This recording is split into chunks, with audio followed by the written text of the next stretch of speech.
Well, for years I held a very important position in a government organisation. I'm sure you've heard of it. It was the quango for the promotion of creativity in the black arts in schools and community centres. So it's quite a big responsibility. So how did you find out that you were being made redundant? I got a text message, and I was expecting the guys next door in the organisation next door for the promotion of life skills drawing in prisons, that quango, to get cut. But they didn't, they got extra funding and we got cut. I mean, I think we knew for a while that something bad was going to happen, but we thought it was to do with the photocopier, because that was on its way out. And I think we all misjudged the severity of the bad thing we knew that was happening. Because we were talking about it, we were saying in the kitchen, oh yeah, something bad's happening. But you know, we thought it was just because of our proximity to the photocopier. I mean, I feel a bit stupid now.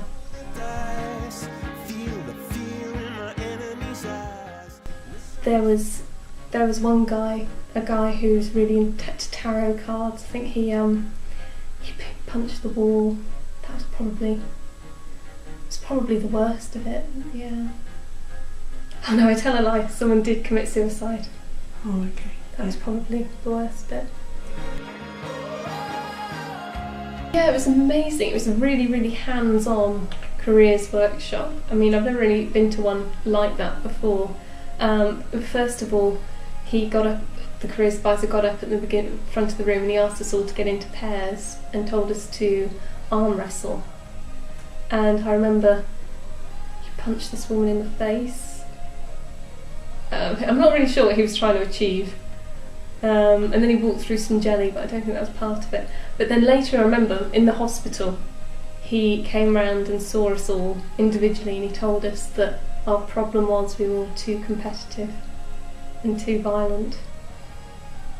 And I'm really grateful for that. And I would run up to drivers who were stopped at red lights and give them impromptu readings, you know, and then charge £5. So, I mean, like, that must have been really, gosh, I really feel for you, that must have been a really dark time. Yeah, I used to be a civil servant, and then all of a sudden, I was there on the streets. It was awful. It's happening to psychics all over the place. I thought, I'm going to leave dead people in the past behind me, you know, just going to forget about that and concentrate on the future. Because in the end, people, it's like the human condition to really want to know sort of not just where you came from and what happened before you, but what's going to happen in the future and where you want to be. You know, what terrible things are going to happen to the people who aren't yet born. There's going to be like this massive sculpture erected in London. It's going to be to symbolise national pride or something. It's quite amazing. It's going to sort of bring the nation together. Really, oh my god! Wow. Yeah, it's really fun. Yeah, and it's going to be your my great relative grandson. Really? Who's the guy? Yeah. Who's going to just get really drunk one night and burn it down. Don't go straight to window washing or a variation on window washing. Try something else first. It's not that bad. Just remember that you are a really skilled, talented person. You know, you didn't get to be in the government quango for the promotion of creativity and organisation in the black arts, in small organisations for the use of young children in the future, for nothing. You got there for a reason. I can go on messing with people's minds, but just in a more freelance basis.